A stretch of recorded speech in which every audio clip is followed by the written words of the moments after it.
Returning now to the situation in Libya, where we are getting reports that the internationally recognized government is saying that it's taken complete control of the capital, Tripoli. Let's bring in our correspondent, Mahmoud Abdelwahed, who's at the airport in southern Tripoli. Mahmoud, what more do you know?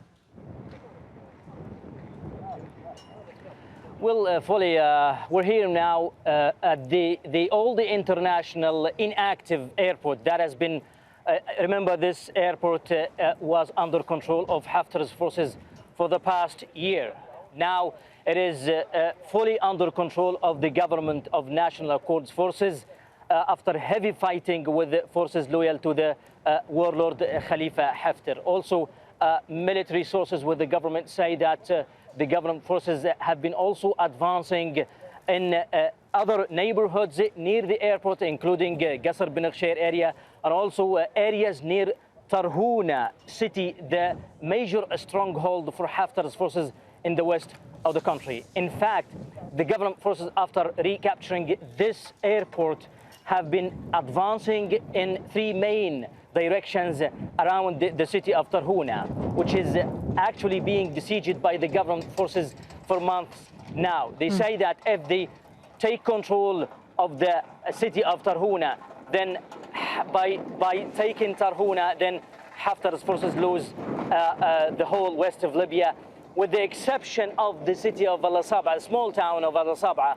about 120 kilometers south of the capital, Tripoli. Just to clarify, Mahmoud, I'm sorry to interrupt you. Just to clarify, the internationally recognized governments are saying that they're in full control of Tripoli, but you're saying that they are in control of that airport in the south that's been inactive. What is the actual situation? What are they in control of? Are they in control of Tripoli completely, as they claim? Well, that's what the government military sources say. They say that they have recaptured all areas in southern Tripoli after they pushed Haftar's forces back to the vicinity of the city of Tarhuna. In fact, Haftar's forces have been driven out of all the administrative borders of the capital, Tripoli, including this airport, which has been inactive for the past 4 years. As you know, Haftar's forces took control of this airport last year, and from here they were launching airstrikes and also rockets to target the government forces locations in many locations in southern Tripoli and also residential areas in southern Tripoli.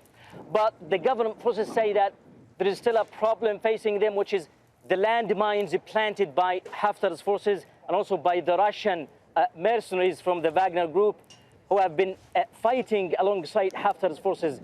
They have been planting many landmines in the areas they withdraw from in southern Tripoli, including residential areas. And as you know, fully, that we reported that many civilians were killed or wounded by landmines when they tried to return home. The civilians who have been displaced by the fighting. The situation here in the airport remains very tense also, despite the fact that the government forces are in full control of the airport.